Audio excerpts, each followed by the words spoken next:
여러분, 바로 지금 이 순간 심장마비가 온다면 여러분은 살아남을 수 있습니까? 119가 도착하기까지 평균 8분, 하지만 뇌사까지는 단 4분밖에 남지 않습니다. 안녕하십니까? 서울대 병원 심장내과에서 35년간 근무했고, 현재는 시니어 건강교육에 전념하고 있는 심장 전문의입니다. 45년 동안 수많은 응급환자들을 만나면서 가장 안타까웠던 것은 올바른 대처법만 알았다면 충분히 살 수 있었을 분들이 너무 많았다는 점입니다. 특히 혼자 계신 어르신들이라면 누구나 한 번쯤은 생각해 보셨을 겁니다. 만약 내가 혼자 있을 때 갑자기 쓰러진다면 어떻게 하지? 이런 걱정, 저 역시 부모님을 모시면서 늘 마음 한편에 품고 있었거든요. 지난달 부산에 혼자 사시는 78세 박정순 할머니에게 실제로 일어난 일입니다. 오후 3시 설거지를 하시던 중 갑자기 가슴이 쪼이는 듯한 압박감을 느끼셨습니다. 처음엔 체한 건가 싶었지만 곧 왼팔이 저리고 식은땀이 흘러내리기 시작했죠. 그 순간 박 할머니는 제가 경로당에서 했던 강의 내용을 떠올리셨습니다.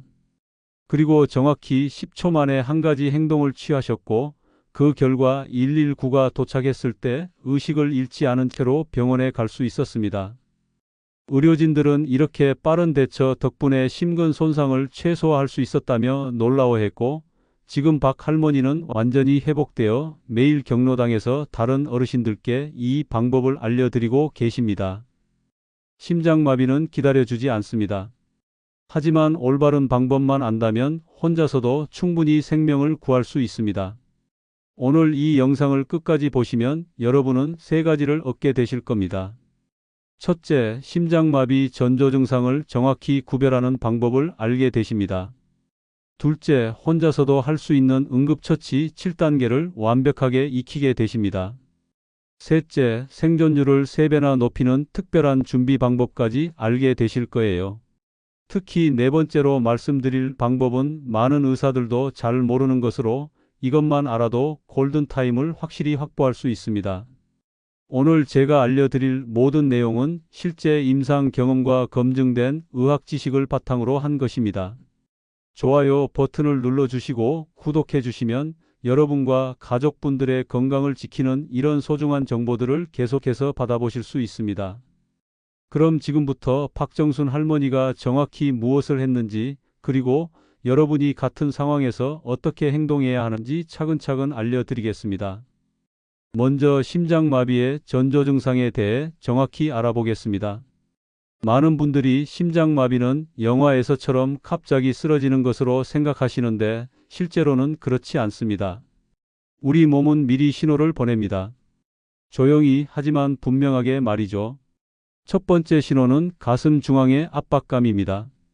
마치 무거운 돌이 가슴을 누르는 듯한 느낌이라고 표현하시는 분들이 많습니다.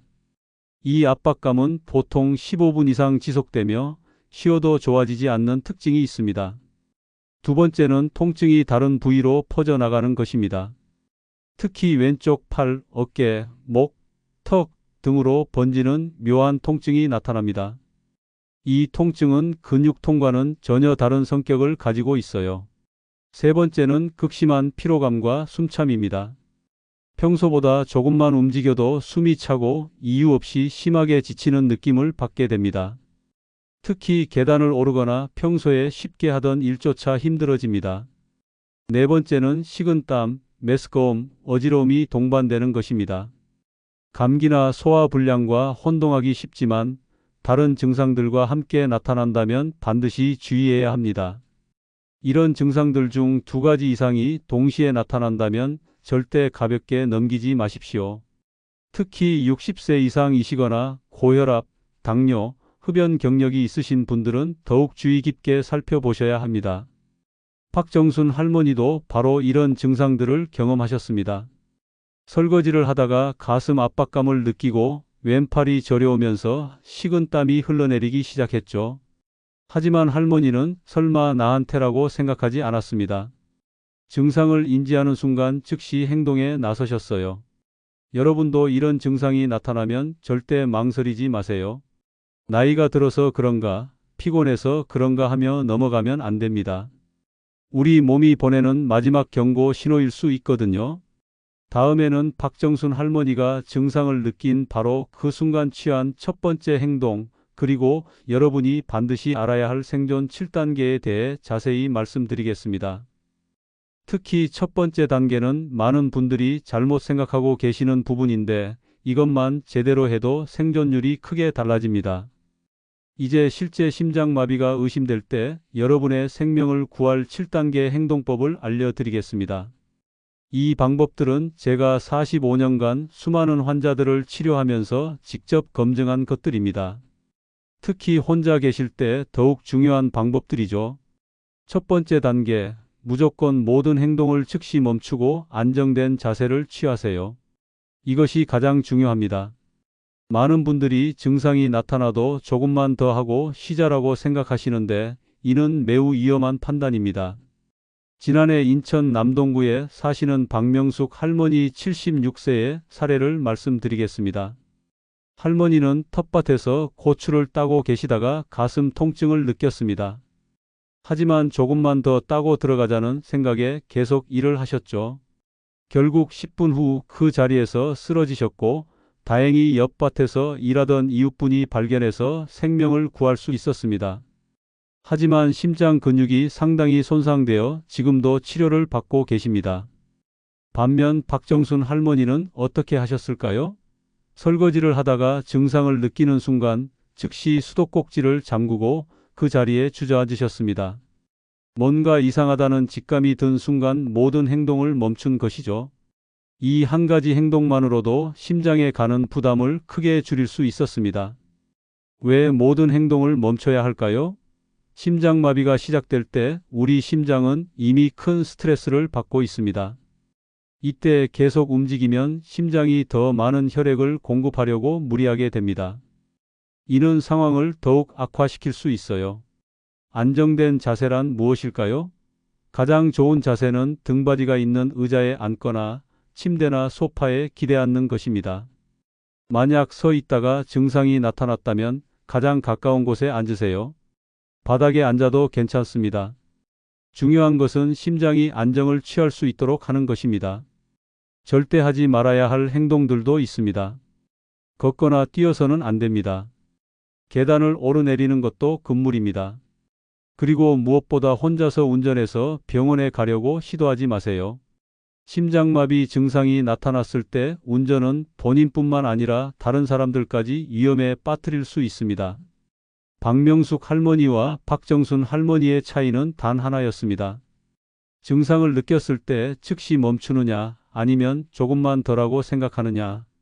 이 몇 초의 판단이 두 분의 운명을 완전히 바꿔 놓았어요. 기억하세요. 심장마비가 의심되는 순간 가장 중요한 것은 빨리 어딘가로 가는 것이 아니라 그 자리에서 안정을 취하는 것입니다. 이것이 생존의 첫 번째 열쇠입니다. 다음에는 박정순 할머니가 안정을 취한 직후 즉시 실행한 두 번째 단계에 대해 알려드리겠습니다. 이 작은 알약 하나가 어떻게 심장 근육 손상을 40% 이상 줄일 수 있는지 놀라운 사실을 확인하실 수 있을 거예요. 두 번째 단계는 많은 분들이 놓치기 쉬운 부분입니다. 바로 아스피린 복용인데요. 이 작은 알약 하나가 실제로 생명을 구할 수 있습니다. 심장약을 복용하고 계신다면 즉시 드세요. 하지만 심장약이 없다면 아스피린 하나를 천천히 씹어서 드시면 됩니다. 여기서 중요한 것은 씹어서 드시는 것입니다. 물과 함께 삼키지 마세요. 왜 씹어야 할까요? 씹으면 효과가 5배나 빨라집니다. 삼키면 위에서 녹아서 흡수되기까지 30분 이상 걸리지만 씹으면 입안과 혀 밑의 혈관을 통해 5분 안에 흡수됩니다. 심장마비 상황에서는 이 25분의 차이가 생사를 가를 수 있어요. 작년 여름 경기도 수원에 사시는 김철호 할아버지 79세에게 일어난 실화를 말씀드리겠습니다. 오후 4시경 마트에서 장을 보시던 중 갑자기 가슴에 쥐어짜는 듯한 통증이 시작되었습니다. 할아버지는 평소 가방에 넣고 다니던 아스피린을 즉시 꺼내 씹어 드셨어요. 주변 사람들은 이상하게 쳐다봤지만 할아버지는 개의치 않고 그 자리에 앉아 119를 불렀습니다. 병원에서 검사한 결과 아스피린을 즉시 씹어 드신 덕분에 혈전이 더 커지는 것을 막을 수 있었고 심장 근육 손상을 40% 이상 줄일 수 있었다고 의사가 말했습니다. 만약 아스피린을 복용하지 않았다면 훨씬 심각한 상황이 되었을 것이라고 하더군요. 그런데 여기서 중요한 질문이 있습니다. 선생님, 저는 아스피린 알레르기가 있는데요. 이런 경우에는 절대 억지로 드시지 마세요. 알레르기 반응이 더 위험할 수 있거든요. 이런 분들은 바로 세 번째 단계로 넘어가시면 됩니다. 또 다른 질문, 아스피린이 위에 안 좋다고 하는데 괜찮나요? 평소에 자주 드시면 위장 출혈 위험이 있는 것은 맞습니다. 하지만 생명이 위급한 순간에는 한 알의 아스피린이 생명을 구할 수 있어요. 위험과 이득을 비교했을 때 심장마비 상황에서는 아스피린의 이득이 훨씬 큽니다. 어떤 아스피린을 써야 할까요? 일반 아스피린이면 충분합니다. 장용 코팅된 것보다는 일반 아스피린이 더 빨리 효과가 나타납니다. 용량은 80mg에서 325mg 사이면 적당해요. 보통 약국에서 파는 아스피린이 이 정도 용량입니다. 평소 준비도 중요합니다. 집안 여러 곳에 아스피린을 비치해 두세요. 침실, 거실, 주방에 각각 하나씩 두시고 지갑이나 가방에도 항상 한두 알씩 넣어 다니시기 바랍니다.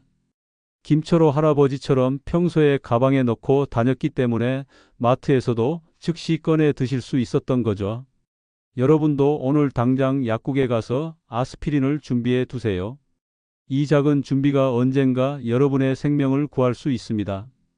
다음에는 세 번째 단계인 119 신고 방법에 대해 알려드리겠습니다.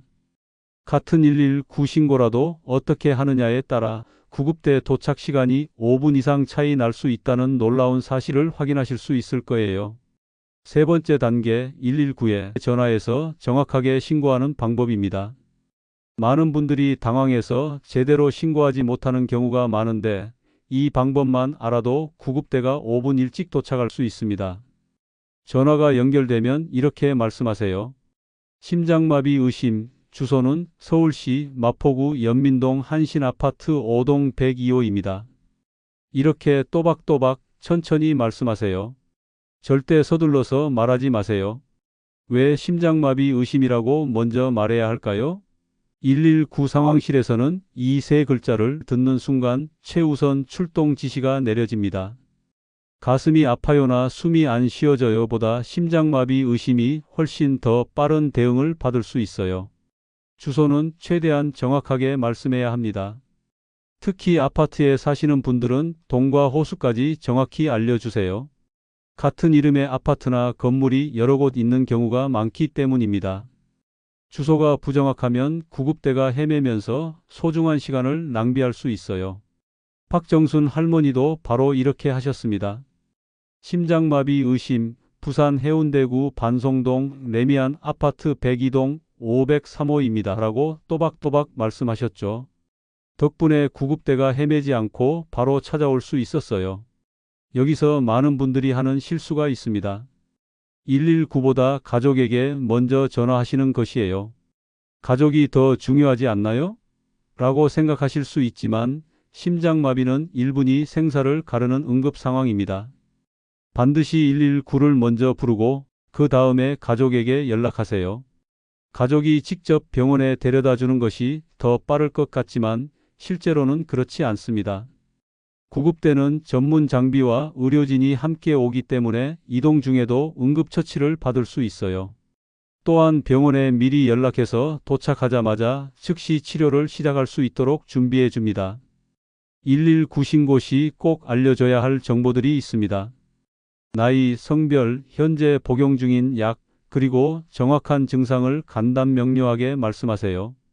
78세 여성, 고혈압 약 복용 중, 가슴 압박감과 왼팔 저림 이렇게 말이에요. 상황실에서 추가 질문을 할 수도 있습니다. 당황하지 마시고 침착하게 대답하세요. 그리고 절대 전화를 먼저 끊지 마세요. 상황실에서 끊으라고 할 때까지 연결 상태를 유지해야 합니다. 혼자 계신 분들을 위한 특별한 팁을 하나 드리겠습니다. 평소에 휴대폰 메모장에 다음과 같이 적어두세요. 심장마비 의심 시에는 119 먼저. 본인 주소, 나이, 복용약, 응급 상황에서는 당황해서 주소도 기억이 안 날 수 있거든요. 기억하세요. 정확하고 신속한 119 신고가 여러분의 생명을 구하는 세 번째 열쇠입니다. 다음에는 네 번째 단계, 많은 의사들도 모르는 비밀 방법에 대해 알려드리겠습니다. 이 한 가지만으로도 생존율이 23% 높아진다는 연구 결과가 있는 놀라운 방법입니다. 네 번째 단계, 바로 제가 처음에 말씀드린 많은 의사들도 모르는 비밀 방법입니다. 여유가 있다면 현관문을 열어두고 디지털 도어락이 있다면 비밀번호를 종이에 적어 문에 붙여두세요. 이 한 가지만으로도 생존율이 23% 높아진다는 연구 결과가 있습니다. 왜 문을 열어둬야 할까요? 구급대원들이 도착했을 때 문이 잠겨 있으면 강제로 열어야 합니다. 아파트 관리사무소에 연락해서 열쇠를 구하거나 심한 경우 문을 부수기도 해야 해요. 이 과정에서 소중한 5분에서 10분이 낭비됩니다. 심장마비에서 10분은 정말 긴 시간이에요. 충격적인 실제 사례를 말씀드리겠습니다. 작년 서울 노원구에 사시던 정기남 할아버지 82세는 심장마비로 119에 신고하셨지만 의식을 잃으셨어요.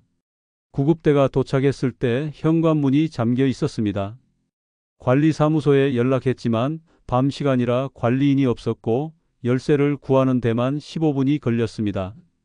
안타깝게도 그 15분이 할아버지의 생명을 앗아갔습니다. 만약 정기남 할아버지가 문을 열어두셨다면 어떻게 되었을까요? 구급대가 즉시 들어와서 응급처치를 시작할 수 있었을 것이고 그 소중한 15분이 생명을 구했을 것입니다. 선생님, 그런데 문을 열어두면 도둑이 들면 어떡하나요? 많은 분들이 이런 걱정을 하십니다. 하지만 생각해 보세요. 그 짧은 시간 동안 도둑이 들 확률과 골든타임을 놓쳐서 생명을 잃을 확률 중 어느 것이 더 높을까요? 당연히 후자입니다. 실제로 응급의학 연구에 따르면 문 때문에 지연되는 시간이 평균 7.3분이라고 합니다. 그리고 이 7분의 지연으로 인해 심장마비 환자의 생존율이 30% 이상 떨어진다고 해요. 반면 응급 상황에서 문을 열어둔 것 때문에 도난 피해를 입은 사례는 거의 없습니다. 특히 디지털 도어락을 사용하시는 분들은 더욱 주의하셔야 합니다.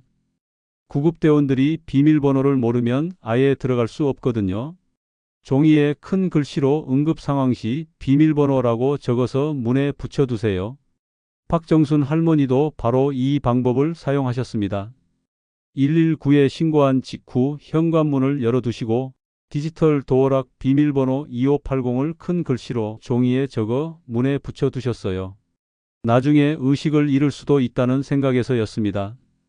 이 준비 덕분에 구급대가 도착했을 때 즉시 들어와서 응급처치를 시작할 수 있었어요. 현관문을 여는 것이 힘드시다면 어떻게 해야 할까요? 창문 가까운 곳에서 큰 소리로 도움을 요청하세요. 하지만 너무 큰 소리를 내려고 무리하지는 마세요. 심장에 부담이 될 수 있어요. 혼자 사시는 어르신들은 평소에 신뢰할 수 있는 이웃이나 아파트 경비실에 비상 열쇠를 맡겨두시는 것도 좋은 방법입니다. 그리고 그 연락처를 119 신고할 때 함께 알려주시면 됩니다. 기억하세요. 문 하나가 여러분과 죽음 사이의 벽이 될 수도, 생명으로 가는 문이 될 수도 있습니다. 이것이 생존의 네 번째 열쇠입니다. 다음에는 다섯 번째 단계, 심장에 가는 부담을 30% 이상 줄이는 올바른 자세에 대해 알려드리겠습니다. 많은 분들이 잘못 알고 계시는 자세의 비밀을 공개해 드릴게요. 다섯 번째 단계, 비스듬히 반쯤 누운 자세로 다리를 약간 세우고 몸을 고정하는 방법입니다. 이 자세 하나만 제대로 해도 심장에 가는 부담을 30% 이상 줄일 수 있습니다. 완전히 눕지 마세요. 상체를 45도 정도 세운 상태로 기대앉는 것이 가장 좋습니다. 왜 이 자세가 중요할까요? 완전히 누우면 혈액이 심장으로 너무 많이 몰려서 오히려 심장에 부담이 됩니다. 반대로 완전히 앉아 있으면 중력 때문에 혈액순환이 어려워져요. 소파나 침대가 있다면 등받이에 기대서 반쯤 누운 자세를 취하세요. 쿠션이나 베개로 등을 받쳐주면 더 좋습니다. 만약 바닥에 있다면 벽에 등을 기대고 앉으세요.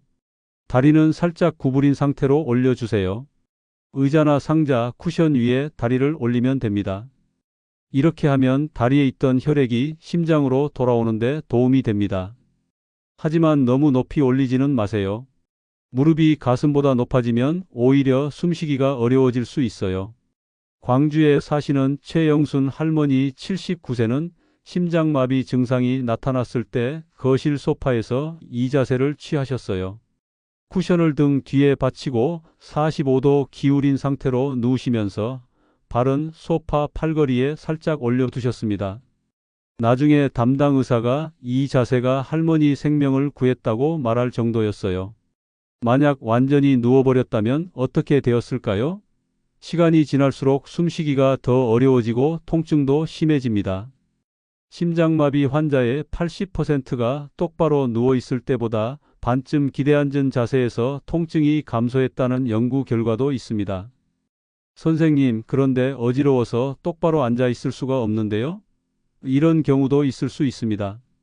어지러움이 심하다면 완전히 눕는 것보다는 머리와 어깨만이라도 베개나 쿠션으로 받쳐서 30도 정도라도 세우는 것이 좋습니다. 이 자세를 취할 때 주의할 점이 있습니다. 목을 너무 앞으로 구부리지 마세요. 기도가 막혀서 호흡이 어려워질 수 있어요. 목은 자연스럽게 세우고 턱을 살짝 들어주세요. 옷도 중요합니다. 목이나 가슴 부분이 조이는 옷이 있다면 단추를 풀거나 느슨하게 해주세요. 넥타이, 브래지어, 벨트 같은 것들도 가능하면 풀어주시는 것이 좋습니다. 조금이라도 호흡을 편하게 하기 위해서예요. 창문이 있다면 열어서 신선한 공기가 들어오도록 하세요. 하지만 직접 바람이 몸에 닿지 않도록 주의하세요. 갑작스러운 온도 변화는 심장에 부담이 될 수 있거든요. 여기서 놓치기 쉬운 중요한 포인트 하나를 알려드리겠습니다. 이 자세를 취한 후에는 가능한 한 움직이지 마세요. 자세를 자주 바꾸거나 일어나려고 하면 안 됩니다.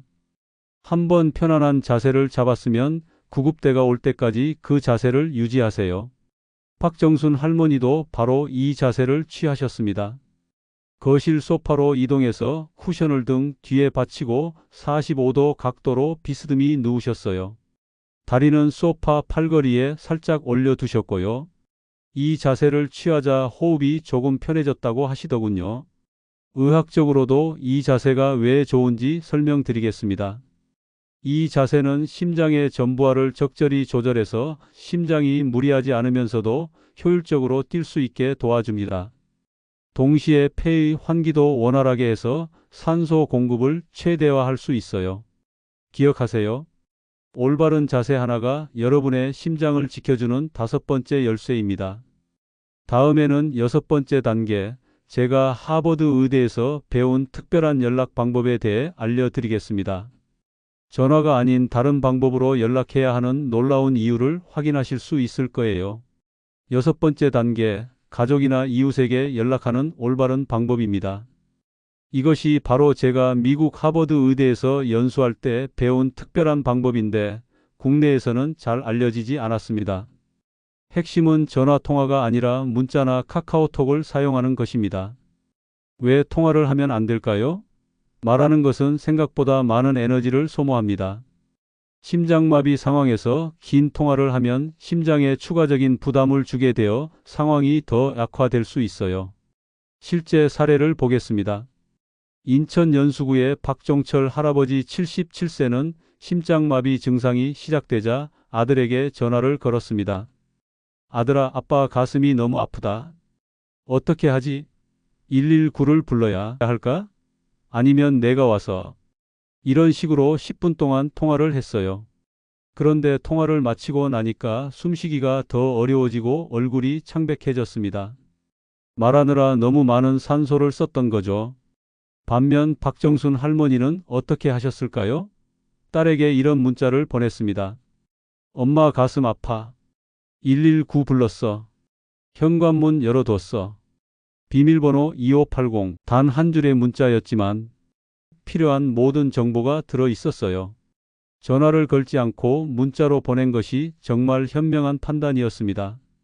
문자를 보낼 때는 이런 내용을 포함하세요. 첫째, 상황. 상황을 한 단어로 표현하세요. 심장마비, 가슴 아파, 응급 상황 같은 식으로요. 둘째, 이미 한 조치를 알려주세요. 119 불렀어, 아스피린 먹었어 등등.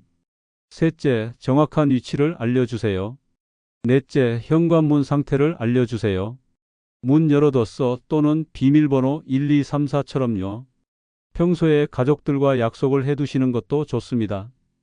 응급 상황이면 문자로만 연락할게라고 미리 말씀해 두세요. 그러면 가족들도 문자를 받자마자 즉시 상황을 파악하고 달려올 수 있어요.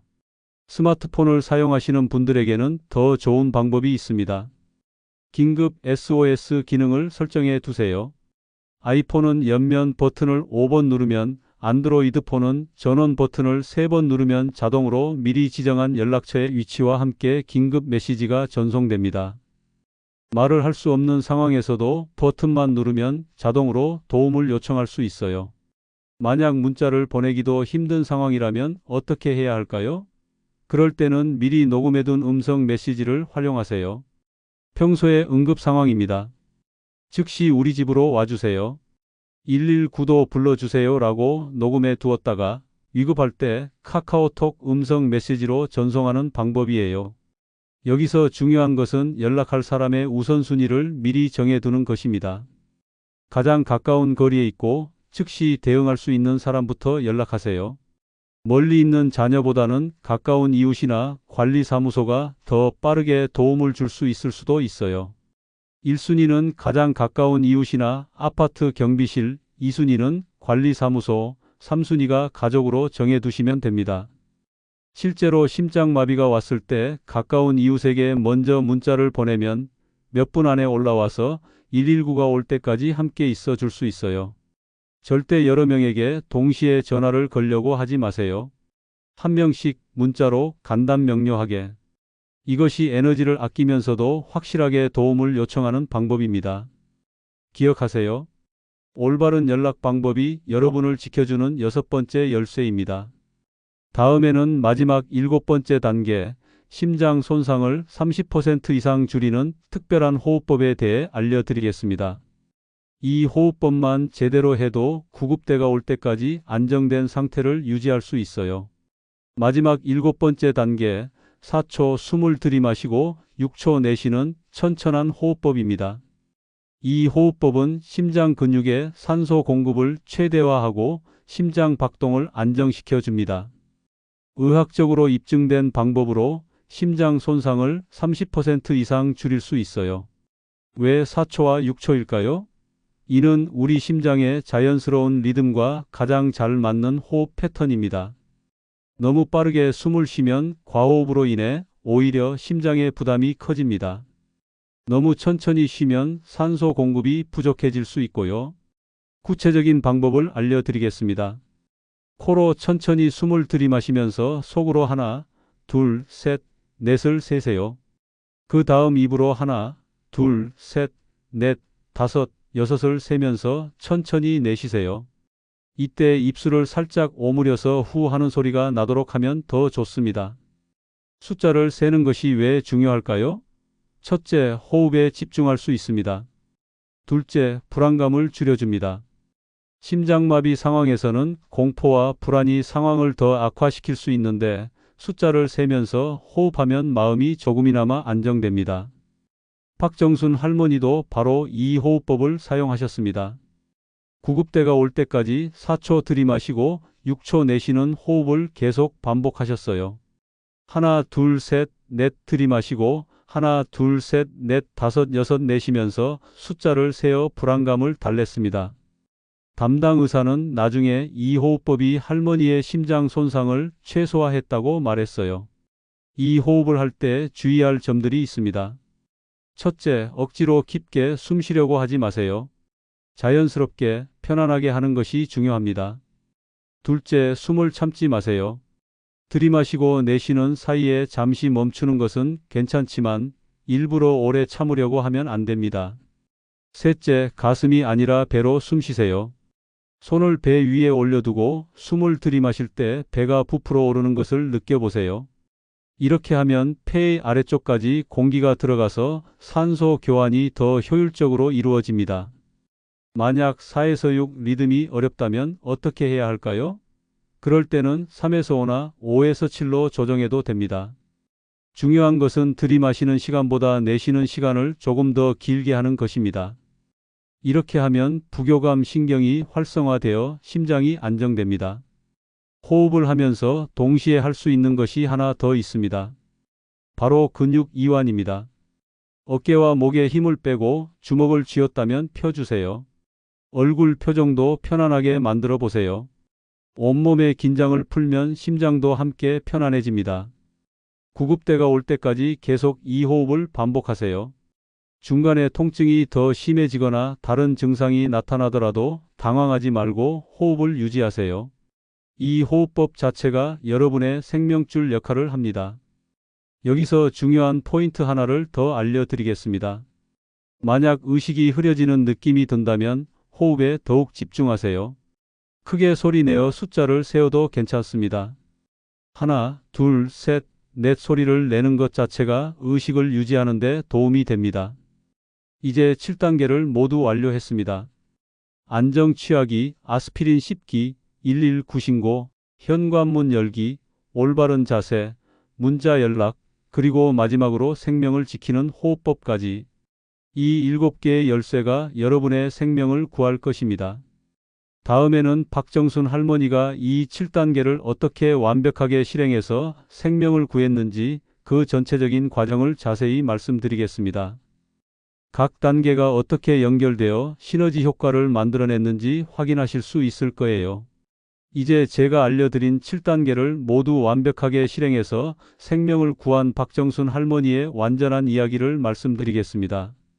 앞서 각 단계별로 부분적으로 소개해드렸지만 이번에는 전체 과정이 어떻게 연결되어 놀라운 결과를 만들어냈는지 보여드릴게요. 78세 박정순 할머니는 부산에서 혼자 사시면서 평소 건강에 관심이 많으셨어요.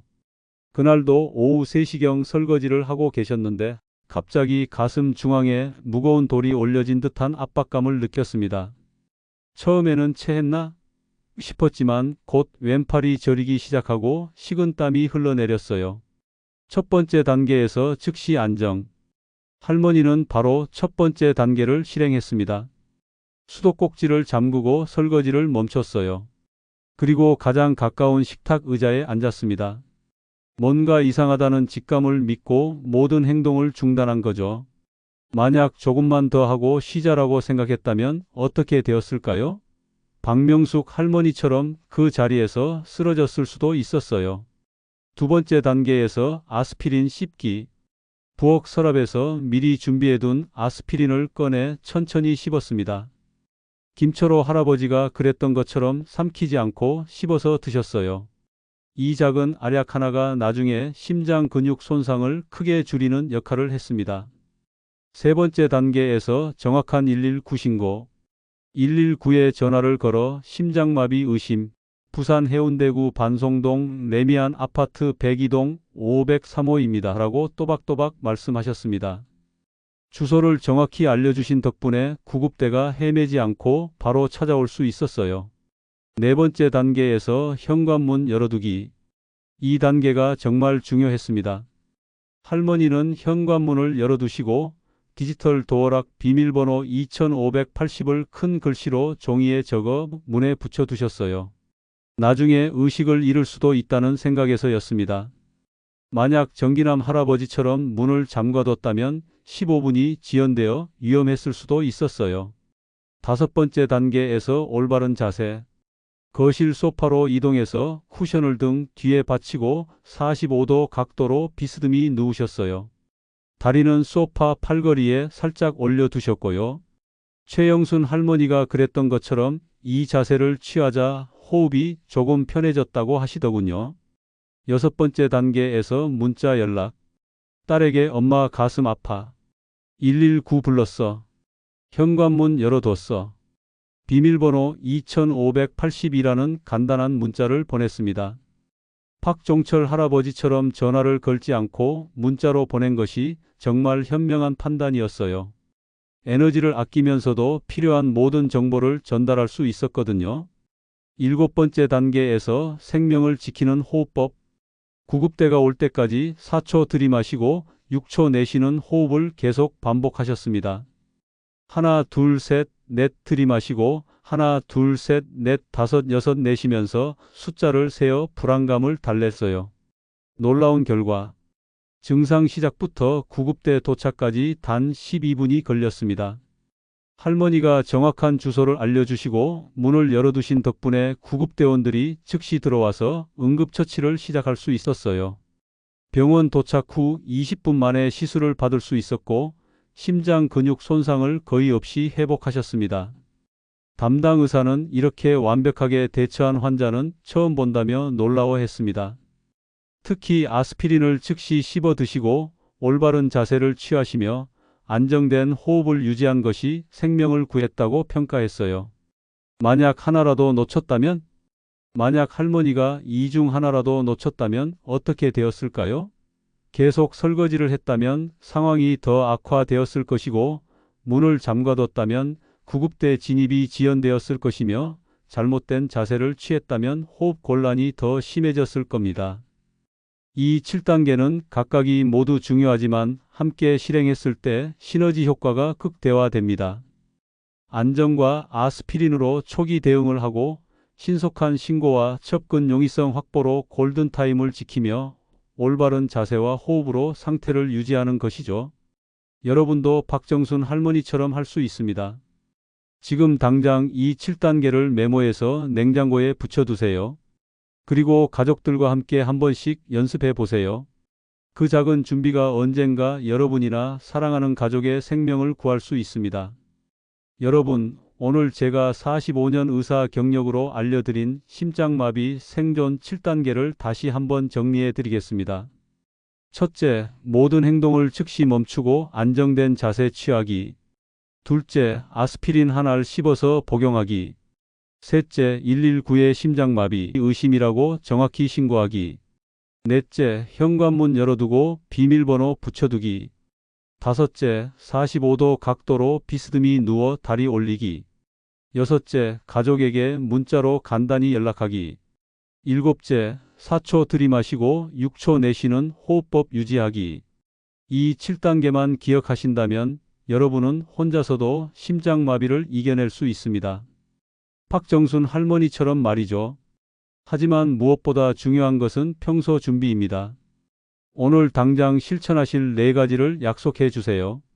첫 번째 약속, 지금 이 영상을 멈추고 아스피린을 준비하세요. 집안 여러 곳에 비치해 두시고 지갑에도 한두 알 넣어 다니세요. 두 번째 약속, 휴대폰에 응급 연락처를 설정하고 긴급 SOS 기능을 활성화하세요. 세 번째 약속, 신뢰할 수 있는 이웃이나 가족에게 여분 열쇠를 맡기세요. 네 번째 약속, 오늘 배운 7단계를 종이에 적어서 냉장고에 붙여두세요. 심장마비는 예고 없이 찾아옵니다. 하지만 준비된 사람은 반드시 살아남습니다. 제가 45년 동안 의사로 일하면서 확실히 배운 교훈입니다. 여러분, 지금 댓글에 7단계 실천하겠습니다. 또는 우리 가족 모두 준비하겠습니다. 라고 남겨주세요. 여러분의 다짐이 다른 시청자분들에게도 큰 도움이 됩니다. 그리고 혹시 이런 비슷한 경험이 있으셨다면 이제 제대로 알았습니다. 라고 댓글을 남겨주시기 바랍니다. 이 영상이 정말 도움이 되었다면 꼭 좋아요 버튼을 눌러주세요. 여러분의 좋아요 하나가 이 소중한 정보를 더 많은 어르신들에게 전달할 수 있습니다. 그리고 구독 버튼과 알림 설정까지 해주시면 앞으로도 생명을 지키는 건강 정보를 놓치지 않고 받아보실 수 있습니다. 특히 혼자 사시는 부모님이나 어르신이 주변에 계시다면 반드시 이 영상을 공유해 주세요. 카카오톡으로 보내시거나 직접 함께 보시면서 설명해 드리세요. 구독해 두시면 놓치지 않고 보실 수 있습니다. 마지막으로 가장 중요한 당부를 드립니다. 건강할 때 준비하세요. 아프고 나서는 늦습니다. 오늘 배운 내용을 가족들과 함께 나누시고 실제로 한 번씩 연습해 보세요. 그리고 정기적으로 건강검진을 받으시기 바랍니다. 심장마비의 80%는 예방이 가능하거든요. 45년 심장 전문의로서 여러분께 마지막 한 말씀 드리겠습니다. 나이가 들어간다고 해서 포기하지 마세요. 올바른 지식과 적절한 준비만 있다면 여러분은 충분히 건강하고 행복한 노후를 보내실 수 있습니다. 언제나 기억하세요. 당신은 혼자가 아닙니다. 우리 모두가 함께합니다. 오늘도 시청해 주셔서 감사합니다. 여러분 모두의 건강과 행복을 진심으로 기원합니다. 그리고 기억하세요. 준비된 사람만이 살아남습니다.